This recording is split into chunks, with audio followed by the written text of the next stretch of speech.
Bienvenue sur Au-delà des mots, la chaîne qui explore les mystères du passé pour mieux comprendre le présent. Ici, chaque époque a son histoire, et chaque récit est précieux. Installez-vous confortablement et rejoignez-nous pour un voyage fascinant. Le monde autour de nous est construit sur des fondations fragiles. Chaque vérité que nous acceptons, chaque croyance que nous entretenons, est un compromis entre ce que nous voyons et ce que nous choisissons de ne pas regarder. Mais qu'arrive-t-il quand les murs que nous avons érigés se fissurent, quand l'ombre du doute se glisse dans notre vision bien ordonnée? C'est à ce moment-là que la vérité, qu'on croyait enfouie, refait surface, non pas dans une explosion apocalyptique, mais dans un murmure insidieux. Apolline l'a compris, ce qu'on cache, ce qu'on oublie, nous définit tout autant que ce que nous choisissons de voir. La vérité n'est pas une simple découverte, mais une révélation qui transforme, bouleverse et parfois détruit tout ce que l'on croyait savoir. L'odeur du vieux papier et du bois verni envahissait l'ancienne bibliothèque de l'université de Saint-Maurice. C'était un de ces endroits que le temps semblait avoir oublié. L'air y était sec, ponctué du bruit lointain d'une horloge ancienne qui sonnait chaque heure comme un cœur obstiné refusant de mourir. Apolline, doctorante en histoire contemporaine, n'était pas censée être là. Officiellement, la section des archives interdites était fermée au public depuis une fuite d'amiante signalée 5 ans plus tôt. Officieusement, elle avait les clés. Une faveur que lui avait laissée feu son directeur de thèse, le professeur Delorme, avant de mourir brutalement dans un accident de voiture aux circonstances troubles. Ce jour-là, Apolline cherchait des documents liés à la Seconde Guerre mondiale pour sa thèse sur la propagande dans les petits villages français. Elle ne s'attendait pas à tomber sur un dossier en cuir noirci par le temps, sans nom, glissé entre deux ouvrages sur la désinformation d'État. À l'intérieur, une simple feuille dactylographiée, datée de 1971, avec un titre étrange. Projet Silence archives classifiées niveau 4. À ne jamais révéler. Ses mains tremblaient légèrement. Ce n'était pas tant le contenu qui l'effrayait ou du moins, pas encore, mais l'idée même que quelqu'un ait voulu enterrer quelque chose au point de le cacher dans une zone censée être toxique. Elle lut les premières lignes. Il y était question d'une expérience menée sur des enfants entre 1958 et 1966, dans un centre de rééducation au cœur de la forêt de Brocéliande. Officiellement, ces enfants étaient orphelins, sans attache. Officieusement, il était mentionné que certains avaient été retirés à leur famille pour des raisons d'intérêt supérieur de l'État. Une phrase en particulier lui glaça le sang. Les effets secondaires émotionnels ont commencé à apparaître dès la 3e semaine. Certains enfants ont cessé de parler, d'autres ont tenté de se donner la mort. Apolline s'arrêta net. Ce n'était pas de la propagande. Ce n'était pas un document de fiction. C'était un rapport authentique, signé par un médecin militaire encore en activité à l'époque. Un certain lieutenant-colonel Lucien Barthes. Elle referma le dossier, le cœur battant. Une voix intérieure lui soufflait de laisser tomber. De ne rien dire. De tout remettre à sa place. Mais quelque chose en elle avait été éveillé. Une flamme. Une colère sourde. Car ce dossier ne racontait pas qu'une vérité historique. Non. Cette histoire était encore en cours. Et Apolline venait de poser la main sur la vérité que personne ne voulait entendre. Apolline passa les 3 jours suivants à tenter de reconstituer les morceaux d'un puzzle dont elle ne voyait encore ni les contours ni l'image. Elle avait scanné les documents du dossier Silence et commencé à faire des recherches sur les noms mentionnés, médecins, militaires, psychologues. La plupart étaient décédés. Certains dans des circonstances, étrangement similaires, chutes accidentelles, incendies domestiques, suicides précipités sans lettre d'adieu. Mais un nom revenait plus souvent que les autres, Lucien Barthes. L'homme qui avait signé les rapports les plus détaillés. Un ancien neurologue militaire, décoré pour sa participation aux campagnes d'Algérie et au développement des nouvelles sciences de la vérité. D'après les archives du ministère de la Défense, il était officiellement décédé en 1982. Et pourtant, un détail étrange apparut dans les notes manuscrites en marge du dossier, une adresse, datée de 1997, accompagnée d'une note griffonnée, refus de témoigner. Voix dégradée. Contact à éviter. Apolline hésita une nuit entière avant de s'y rendre. L'adresse l'emmena jusqu'à une petite maison isolée à l'orée de la forêt de Rambouillet. Un pavillon modeste, envahi de lierre et de silence. Elle frappa à la porte, sans grande conviction. Et pourtant, quelqu'un ouvrit. Un homme très vieux, très maigre, dont la peau semblait tirer sur les os comme du parchemin tendu. Il la fixa un long moment sans parler. Monsieur Barth, demanda-t-elle d'une voix douce. Il hocha très lentement la tête. Sa bouche s'ouvrit, mais aucun son n'en sortit. Juste un souffle rauque, comme une tentative de parole mortenée. Apolline comprit, la voix effacée. Ce n'était pas une métaphore. Il recula et fit un signe de la main pour l'inviter à entrer. L'intérieur sentait la poussière, le formol et la solitude. Sur les murs, des dizaines de photographies anciennes. Des visages d'enfants. Des notes manuscrites accrochées ici et là, toutes reliées par des fils rouges. Il s'assit et lui tendit une ardoise. Il écrivit lentement. « Tu n'aurais jamais dû lire ce dossier. »« Pourquoi ces enfants ?» demanda Apolline. « Pourquoi eux ? Et, qu'est-ce que vous leur avez fait ?» Il la fixa. Puis il écrivit. « Il voyait ce que nous ne voulions pas voir. »« Vous parlez de quoi ? D'hallucinations ? De perceptions extrasensorielles ? Ce sont des enfants, vous les avez torturés pour ça ?» Lucien secoua la tête. Il écrivit avec une lenteur douloureuse. Pas torturé. Entraîné. Pour oublier. Apolline recula, glacée. Elle sentit quelque chose changer dans la pièce. Comme une ombre invisible qui venait de se pencher par-dessus son épaule. Oublier quoi ? Barth se leva avec peine, ouvrit un vieux tiroir et en sortit une cassette audio marquée au sujet 6, dernière séance. Il lui tendit avec un regard grave, presque suppliant. Puis il écrivit une dernière phrase sur l'ardoise, les mains tremblantes. « Si tu l'écoutes, ne reste pas seul. » La cassette reposait sur le bureau d'Apolline, dans son petit studio du 5e arrondissement. L'objet semblait vibrer d'une présence, comme si quelque chose vivait encore dans cette bande magnétique usée. Elle avait hésité à la numériser, à l'envoyer à un expert. Mais elle repensait aux mots griffonnés sur l'ardoise, « Ne reste pas seul. » Et pourtant, elle était seule. Minuit 32. Elle inséra la cassette dans son vieux lecteur. Un clic, un souffle, des parasites. Puis une voix d'homme, fatiguée, méthodique. Test du sujet numéro 6. Enregistrement du 18 décembre 1964. Centre Alpha. Séance 14. Question initiale, que vois-tu quand tu fermes les yeux ? Puis un long silence. Des pas. Un froissement de vêtements. Et la voix de l'enfant. Une voix frêle, mais calme. Inquiétante de maturité. Ils sont là, derrière les murs. Ils ne parlent pas. Ils nous regardent quand on oublie de faire semblant. Quand on dort. Un frisson glacé remonta le long de l'échine d'Apolline. La voix continuait. Ils ne viennent pas de là-haut. Ils viennent de nous. Ils sont ce que vous cachez. Ce que vous ne voulez plus entendre. Quand les adultes mentent, ils se nourrissent. Pause. Puis l'enfant reprit, d'un ton plus lent.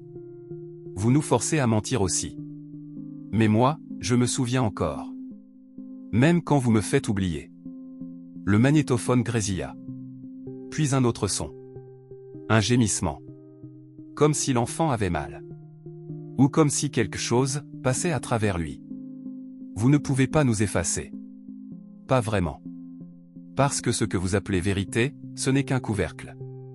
Et un jour, le couvercle saute. Puis, soudainement, la bande s'arrêta avec un clac sec, comme si quelqu'un l'avait brusquement éjecté. Apolline recula. Ses mains tremblaient. La cassette était encore chaude. Elle n'avait jamais entendu une voix d'enfant aussi nette et aussi habitée. Quelque chose l'étranglait de l'intérieur. Un mélange de peur pure et de certitude. Ce n'était pas un simple témoignage. C'était un avertissement. Elle se leva d'un bond. Ouvrit la fenêtre pour respirer. L'air de Paris, même froid et humide, semblait moins étouffant que ce qui pesait dans la pièce. Et puis, elle vit. Dans le reflet de la vitre, derrière elle, une silhouette, floue, fine, immobile. Un enfant. Ou du moins, ce qui en restait. Elle se retourna violemment. Rien. Mais le lecteur, lui, s'était rallumé. Tout seul. Et l'enfant parlait encore. Maintenant que tu sais, tu ne peux plus ne pas entendre. Le lendemain matin, Apolline ne dormit pas. Elle ne put pas. Elle s'était réfugiée au fond d'un café ouvert 24 heures, notant frénétiquement tout ce qu'elle avait entendu, tout ce qu'elle croyait avoir vu. Elle avait écouté la cassette plusieurs fois. Chaque fois, de nouveaux sons apparaissaient. Comme si la bande évoluait. Chuchotement en arrière-plan, grattement, un tic-tac étouffé. Et, très faiblement, une voix différente. Une femme. Elle répétait en boucle, « On ne devrait pas être là. On ne devrait pas être là. » À midi, elle reçut un appel masqué. Une voix féminine, rapide, presque murmurée. « Sors du café. Va au square de la Reine Blanche. Banc numéro 7. Tu as 1 heure. » Et la ligne se coupa. Elle obéit. Le banc 7 était vide. Mais sous le bois, scotché dans un sac plastique transparent, un petit carnet Moleskine noir. Rien d'écrit sur la couverture. À l'intérieur, une carte manuscrite, un plan ancien de la forêt de Brocéliande, barré de lignes rouges. Et au centre, un point entouré rageusement d'un cercle noir. À côté, un mot. Centre alpha entrée secondaire, inondé, mais praticable. Et en dernière page, une photo vieillie d'un bâtiment en ruine, partiellement enseveli par les arbres, prise depuis les hauteurs. Dessous, en lettres rouges. Ils ont oublié que les murs se souviennent. 2 jours plus tard, Apolline était en Bretagne. Seule. Équipée de bottes, d'une lampe frontale, et d'un sac étanche. La forêt de Brocéliande semblait l'attendre. Elle connaissait sa réputation. Mythes arthuriens, sources enchantées, arbres qui murmurent. Mais rien n'avait préparé son esprit rationnel à ce qu'elle ressentit en franchissant la ligne des grands chênes, un silence anormal, comme si le monde extérieur avait été coupé net. Il lui fallut 3 heures de marche pour retrouver l'endroit de la photo. Et le bâtiment était là. Ou du moins ce qu'il en restait, un bloc de béton dévoré par la mousse, sans nom, sans signe, avalé par le temps. Le bunker semblait avoir coulé dans le sol, comme s'il avait tenté de fuir sa propre histoire. Elle entra par l'arrière, une ouverture béante dissimulée par des branches mortes. Un escalier en spirale descendait vers l'obscurité. Chaque marche résonnait comme une pulsation. Les murs étaient couverts d'empreintes de mains, petites. D'enfants. Certaines, rouges. D'autres, noires. Et d'autres, gravées à même le béton. Trop profondément. Comme si on avait gratté la pierre avec des ongles. Elle atteignit un couloir central. Porte rouillée. Carrelage brisé. Et cette phrase, peinte en lettres capitales au-dessus d'une arche effondrée. Vous ne pouvez pas oublier ceux qui ne dorment pas. Et alors qu'elle s'approchait d'une des portes entr'ouvertes, elle entendit, clairement, de l'autre côté. Un rire d'enfant. Mais ce rire n'avait rien d'innocent. C'était un son blessé, fendu, distordu par la douleur. Il résonnait dans sa tête. Comme si ce n'était pas une oreille qui l'entendait, mais sa mémoire. Et derrière cette porte, elle allait découvrir un enregistrement vidéo, oublié là depuis des décennies. Un enregistrement qui allait tout changer. La pièce derrière la porte était envahie par l'humidité. Le sol était recouvert d'une fine couche d'eau noire, stagnante, dans laquelle flottaient des morceaux de papier détrempés et de vieilles cassettes VHS, rongées par le temps. Mais une seule cassette était protégée dans une boîte hermétique, calée dans un coffre métallique resté presque intact. Sur l'étiquette. Séance 9 au sujet si observation directe à ne jamais diffuser. Apolline hésita longuement. Puis elle la prit, sortit du centre, et trouva refuge dans une vieille maison d'hôte tenue par une femme étrange qui ne posait aucune question. Elle avait amené avec elle un vieux combiné VHS portable, qu'elle utilisait parfois pour visionner des archives anciennes. Elle s'installa seule dans la chambre, ferma les rideaux, verrouilla la porte, et lança la vidéo. L'image trembla, saturée de bandes parasites, puis se stabilisa. On voyait une pièce blanche, vide, avec un miroir sans teint. Une caméra fixe. Un enfant assis sur une chaise métallique. Un garçon d'environ 10 ans. Maigre. Silencieux. Sujet 6. Une voix off posait des questions. Que vois-tu maintenant, Elian ? L'enfant leva les yeux vers le miroir. Puis doucement, presque tendrement, il répondit. Il est derrière toi. La caméra bougea légèrement. On entendit la voix du chercheur hésiter. De qui parles-tu ? Le garçon sourit. Un sourire triste. Un sourire résigné. Il n'a pas de nom. Il est ce que vous avez enlevé aux autres. Il est ce que vous avez oublié. Il regarda la caméra, droit dans l'objectif. Et là, Pour la première fois, Apolline eut l'impression que ce n'était pas une vidéo. Que ce regard traversait l'écran. Qu'il la voyait, elle. Puis le garçon ferma les yeux. Et la lumière de la pièce commença à vaciller. On entendit des bruits non pas dans la vidéo, mais dans la chambre d'Apolline elle-même. Un craquement. Un pas. L'électricité clignota. Mais la vidéo continuait. L'enfant ouvrit la bouche, et ce qui sortit n'était plus une voix humaine. C'était un hurlement multiple, comme si des dizaines d'âmes tentaient de parler en même temps. Des phrases s'entremêlaient, toutes incompréhensibles, sauf quelques mots distincts. La vérité n'a pas de mère. Ils nous ont ouvert. Nous sommes dans les murs. Puis tout s'arrêta. Écran noir. Silence. Apolline restait là, glacée, incapable de bouger. Dans la pénombre, elle sentait quelque chose. Pas une présence. Un écho. Comme si la vidéo avait laissé une empreinte. Ou ramené quelque chose. Elle regarda autour d'elle. Rien. Mais sur le miroir de la salle de bain, embué par une vapeur inexistante, une phrase était apparue. Il reste 9 autres vidéos. Et sous la porte, glissée comme un message, une carte postale ancienne d'un village qu'elle ne connaissait pas. Au dos, griffonné à la main. Il reste des témoins. Mais ils disparaissent un à un. Le nom du village sur la carte était à peine lisible. Écriture tremblante, encre fanée. Saint-Réveil. Apolline consulta plusieurs bases de données, anciennes cartes IGN, registres cadastraux. Aucun Saint-Réveil n'apparaissait, ni en Bretagne, ni ailleurs. Et pourtant, une vieille carte topographique de 1952 faisait brièvement mention d'un réveil entre Rennes et Fougères, dans une zone aujourd'hui classée comme territoire non exploitable, recouverte par une réserve forestière. Un nom rayé. Un endroit oublié volontairement. Elle s'y rendit le jour même, armée d'un drone, de batteries, d'une caméra thermique et d'une vieille radio militaire récupérée auprès d'un collectionneur. Il n'y avait aucune route. Rien que des sentiers boisés et un ciel perpétuellement couvert. Mais après 3 heures de marche, elle trouva ce qui restait d'un muret en pierre, et une stèle fendue. Ici s'élevait Saint-Réveil. Dieu garde ceux qui se taisent. Plus loin, les restes d'un village fantôme, toitures effondrées, portes arrachées, croix tordues plantées dans la terre.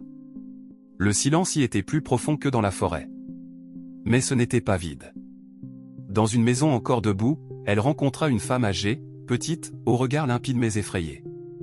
Elle semblait l'attendre. « Vous êtes venu pour les enfants, n'est-ce pas » dit-elle en guise de bonjour. Apolline recula d'un pas, stupéfaite. « Comment, vous savez pour les enregistrements » La vieille hocha la tête lentement. Elle sortit une boîte à musique de sa poche et l'ouvrit.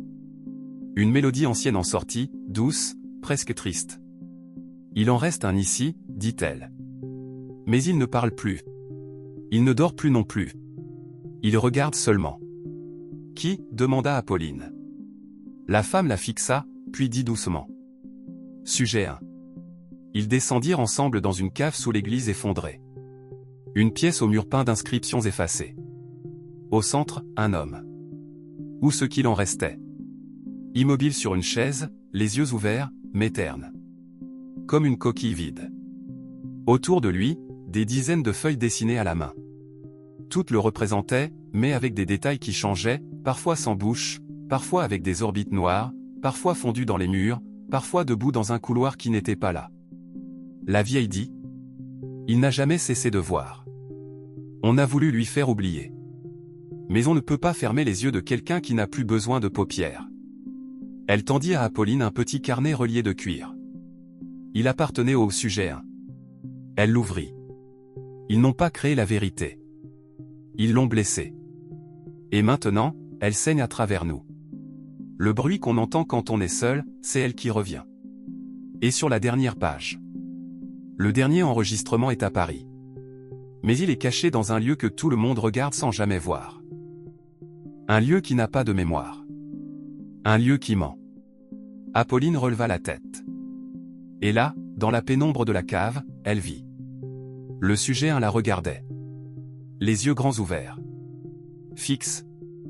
Mais vivants. Et ses lèvres bougèrent. Une phrase inaudible.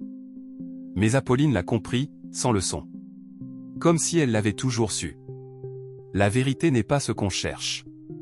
C'est ce qui finit toujours par vous trouver. Retour à Paris. Apolline descendait les marches du métro Châtelet, casque sur les oreilles, essayant d'ignorer les visages autour d'elle. Depuis Saint-Réveil, tout semblait différent. Les sons étaient plus lourds. Les silences plus épais. Et parfois, au coin de son regard, quelque chose semblait l'observer, tapi dans le flou. Le carnet du sujet avait été clair. Un lieu que tout le monde regarde sans jamais voir. Et elle avait compris. La télévision. Pas n'importe quelle chaîne. L'INA, Institut National de l'Audiovisuel. Une immense base de données. Des millions d'heures d'images, d'archives. Des décennies de France télévisée, où certains secrets avaient peut-être été enregistrés, sans que personne ne sache ce qu'ils filmaient vraiment. Grâce à une amie qui y travaillait, Apolline obtint un badge visiteur pour 3 jours. Elle commença à fouiller les archives des années 60 à 80. D'abord les journaux télévisés, puis les documentaires oubliés, les émissions régionales. Des heures passées dans une salle sombre, écran après écran, bruit de bande magnétique, clic de souris. Et un jour, elle tomba sur un enregistrement anonyme, sans étiquette, datant de 1973. Un rush brut. Caméra fixe. Un plateau vide. Lumière blanche. Puis une interview, jamais diffusée. Un homme, seul, face à la caméra. Une blouse blanche. Fatigué. Tremblant. Je parle aujourd'hui parce que je ne peux plus faire semblant. Nous avons menti. Nous avons tous menti. Ce que nous appelions des tests cognitifs, c'était autre chose. Nous cherchions des fissures. Des points d'entrée. Dans l'esprit. Dans ce que l'humain essaie d'enfouir. Nous pensions que seuls les enfants étaient assez souples. Il regarde la caméra. Son regard est flou, mais profondément sincère. Il n'était pas malade. Il voyait ce que nous avons appris à ne plus voir. Et maintenant, ça revient. Regardez le sujet numéro 11. Il a laissé un message. Pas ici. Pas en mots. L'homme sort de champ. Et dans le silence, l'image reste figée pendant plusieurs secondes. Puis une interruption étrange. Un fragment vidéo, inséré sans logique. Quelques secondes. Une salle blanche. Un enfant. Assis. Un battement sourd, comme un cœur. Et un regard direct dans la caméra. Le même que celui du sujet 6. Le même que celui de Saint-Réveil. Et dans le coin de l'image, une silhouette floue. Trop grande. Trop maigre. Qui ne bouge pas. Un artefact? Ou quelque chose d'autre? L'enregistrement se coupe net. Mais au moment où l'écran devient noir, un code apparaît brièvement, clignotant. Un diap. Apolline contacte discrètement son amie Alina. Celle-ci blêmit à la vue du code. C'est une désignation d'archives classées défense intérieure. DIAP égale dispositif d'intervention d'anamnèse programmée. Ça n'a jamais été diffusé. C'est dans les anciens sous-sols de la maison de la radio. Niveau -3. Je peux y accéder, demande Apolline. Non. Mais je peux faire, comme si tu n'étais jamais venu. Nuit suivante. Elle s'introduit dans la maison de la radio avec un badge cloné. Traverse les couloirs déserts, descend les niveaux. Arrive dans une section oubliée. Porte verrouillée, mur jaune, odeur de poussière. Salle d'archives vidéo, rangée 11, tiroir. Et là, elle trouve une dernière cassette. Étiquetée uniquement. Niveau perception à ne pas exposer au public contient éléments sensibles à déclenchement différé. Et sur la boîte, à la main. La vérité n'est pas dans ce que vous entendez. Elle est dans ce que vous ne pouvez plus ignorer. Elle prend la cassette, la glisse dans son sac. Mais en quittant la salle, toutes les lumières s'éteignent. Un grésillement. Une vibration. Et, derrière elle, dans le reflet du hublot de la porte. Un enfant. Qui n'a plus de visage. Apolline courut. La cassette en main, le souffle court, elle remonta les niveaux de la maison de la radio à travers les couloirs déserts. Mais plus elle s'éloignait du sous-sol, plus elle se sentait étrangère à la surface. Chaque visage croisé dans la rue semblait inachevé. Certains passants bougeaient avec des gestes décalés. Comme mal synchronisés. comme si quelque chose tentait de les imiter, mal. Elle s'enferma dans son appartement, baissa les rideaux, verrouilla la porte. La cassette attendait sur la table. Mais Apolline attendit. Elle savait que l'objet était plus qu'un simple enregistrement. Il était la clé, le catalyseur, le virus dormant. Elle installa sa caméra pour filmer sa réaction par sécurité. Si elle ne ressortait pas intacte de ce visionnage, quelqu'un devait comprendre. Ou essayer. Elle inséra la cassette dans le lecteur. L'écran grésilla. Puis, noir total. Une voix. Une femme. Douce. Maternelle. Mais mécanique. Bienvenue dans le programme d'anamnèse. Vous allez désormais voir ce que vous avez toujours su. Image, une pièce blanche. Vide. Comme dans les enregistrements précédents. Puis des visages apparaissent. Des enfants. Les sujets. Mais cette fois, ils regardent tous directement la caméra. Pas comme des prisonniers. Pas comme des victimes. Comme des messagers. Et puis, la vérité commence. Les images s'enchaînent, incompréhensibles, comme un rêve. Des couloirs d'hôpitaux remplis de livides. Des patients qui regardent le plafond en riant, sans yeux. Des adultes en blouse blanche qui se mettent à pleurer sans s'arrêter. Des cartes du cerveau, annotées, montrant des zones, qui n'existent pas selon la médecine. Et au centre de tout ça, un homme. Masqué. Toujours flou. Appelé simplement l'écouteur. C'est lui qui aurait orchestré les expériences. Lui qui aurait recruté les enfants. Lui qui aurait utilisé une technologie interdite, l'activation de la mémoire primitive. Nous avons tous une mémoire plus ancienne que notre naissance. Elle dort dans les plis du cortex. Nous l'avons réveillée. Et alors, la cassette change. Elle ne montre plus des images imposées. Elle commence à montrer ce qu'Apolline pense. Ses souvenirs. Ses peurs. Des événements qu'elle a vécus, mais jamais racontés. Son père, mort dans une chambre d'hôpital où elle n'avait jamais été autorisée à entrer. Une silhouette observée dans son enfance, la nuit, au pied de son lit. Un murmure qu'elle croyait avoir rêvé. Tu n'aurais jamais dû regarder. Elle éteint le lecteur. En panique. Essaie d'éjecter la cassette. Impossible. La bande continue de tourner, sans électricité. Puis une dernière image s'affiche. Fixe. Une pièce. La sienne. Filmée de l'intérieur. En temps réel. Et dans l'ombre, derrière elle, une silhouette floue commence à se dessiner. Apolline se retourne brusquement. Rien. Mais à l'écran, la silhouette se rapproche. Elle quitte l'appartement en courant. Abandonne tout. Il ne s'agit plus d'enquête. Il s'agit de survie. Car désormais, elle le comprend. La vérité ne se cherche pas. La vérité est un poison qu'on active en la regardant. Et maintenant, elle est en elle. Apolline errait dans les rues de Paris sans destination. Ses yeux n'étaient plus tout à fait les siens. Depuis qu'elle avait regardé la cassette, quelque chose était en elle. Un bruit. Un battement, comme un second cœur. Mais qui ne battait pas en rythme avec le sien.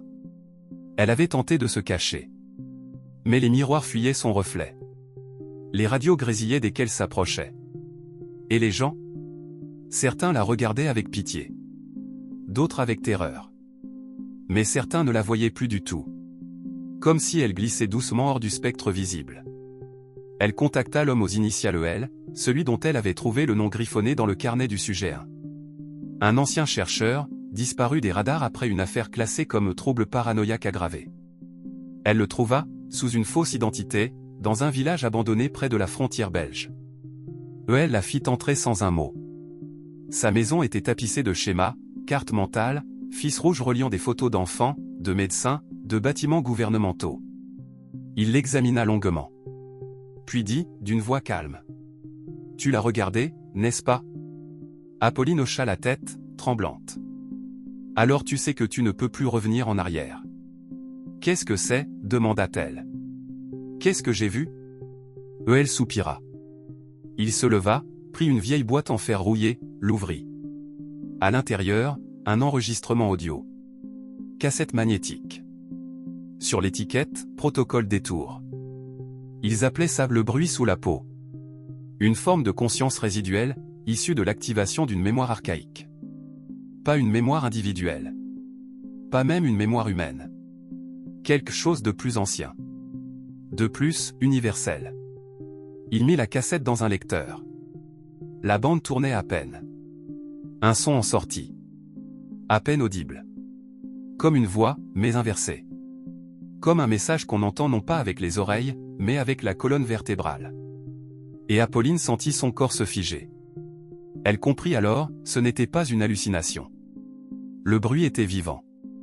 Il s'enfouissait dans les gens, dans leurs souvenirs oubliés, dans les silences familiaux, les traumatismes non dits. Il attendait dans les creux. Il se nourrissait de ce qu'on refusait de nommer. Elle raconta la suite. Les enfants? Ils n'étaient pas les victimes. Ils étaient les portes.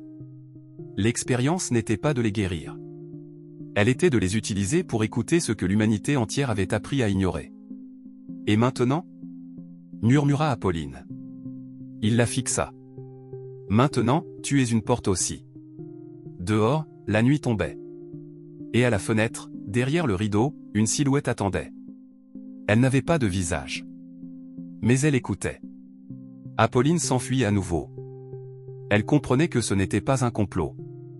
Pas un secret d'État. C'était pire. C'était une vérité trop ancienne pour être racontée, trop large pour être contenue, trop intime pour être regardée sans conséquence. Et elle savait où elle devait aller maintenant. Retourner là où le tout premier enregistrement avait été capté.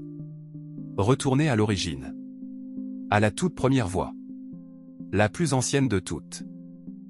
Apolline marchait à travers une forêt dense du sud-ouest, guidée uniquement par les notes laissées dans le carnet du sujet 1 et les indications fragmentaires de point L. Lieu de l'enregistrement initial. Le tout premier. Un ancien centre de soins psychiatriques pour enfants, abandonné dans les années 70 après un incendie jamais expliqué. Aujourd'hui, rongé par la mousse, les racines et quelque chose d'autre. Là, tout avait commencé. Et là, Apolline sentait que la vérité allait enfin lui faire face. Le bâtiment n'avait plus de toit. Les murs s'effritaient.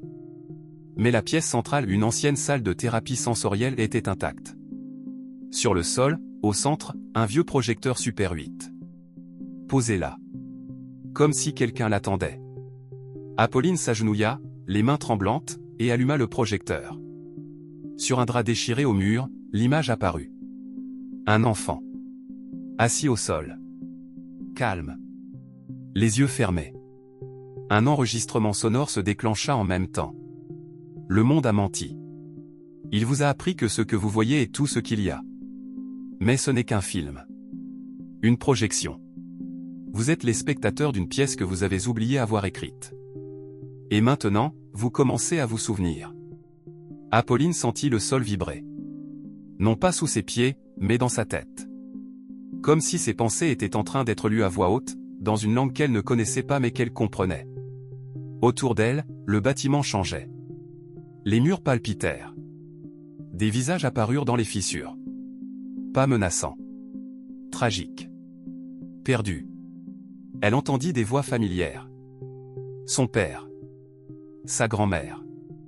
Des mots qu'elle n'avait jamais su qu'elle avait oubliés. Tout ce que tu as vécu était un rideau. Derrière, nous attendons. Pas pour punir. Pas pour dominer. Mais pour que quelqu'un nous entende enfin. Et alors, la silhouette apparut. Celle qu'elle avait vue dans les reflets.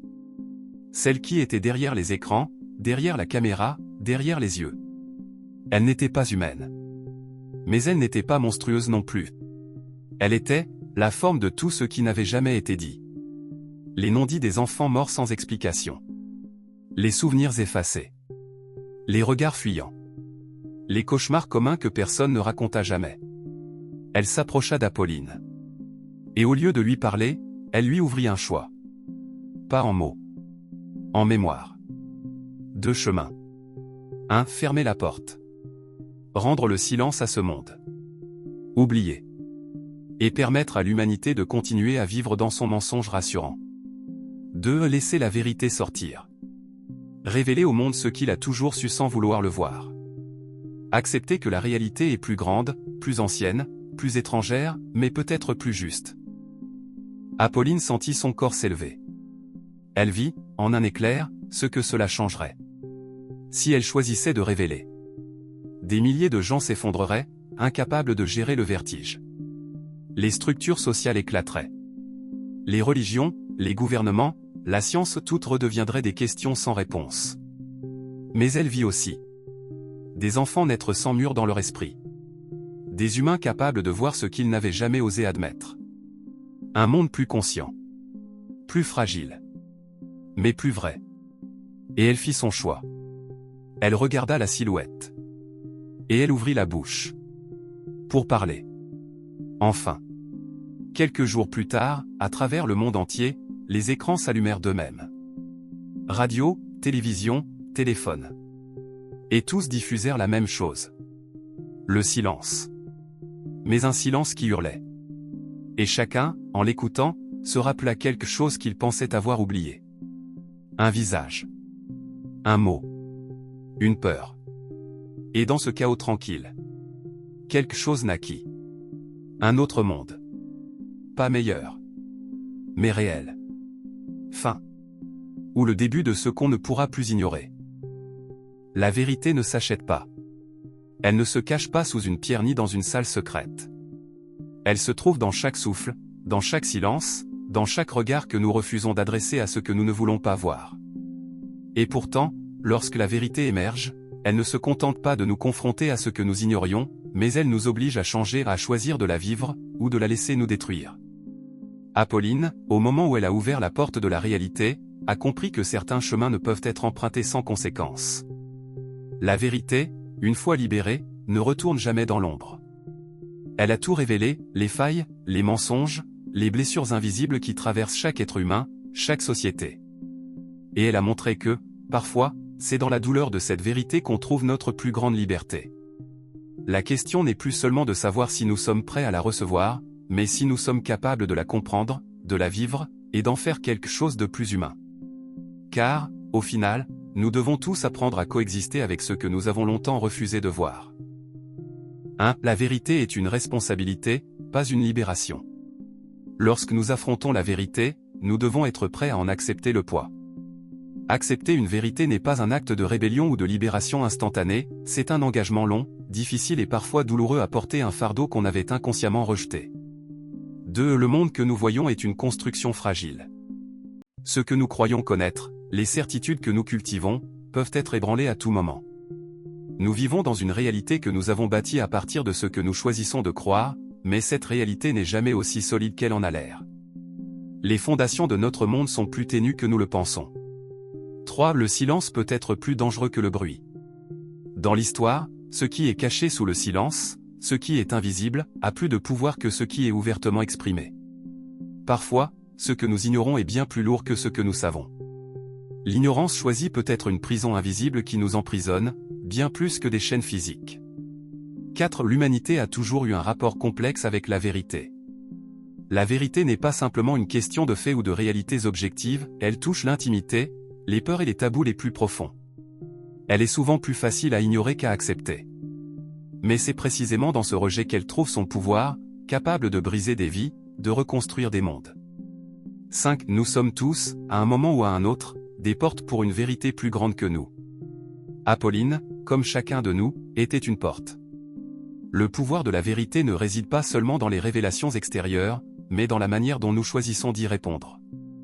Nous avons tous un rôle dans cette quête de la vérité, et parfois ce rôle implique d'être les témoins silencieux d'un changement que nous ne comprenons qu'une fois qu'il est trop tard pour faire marche arrière.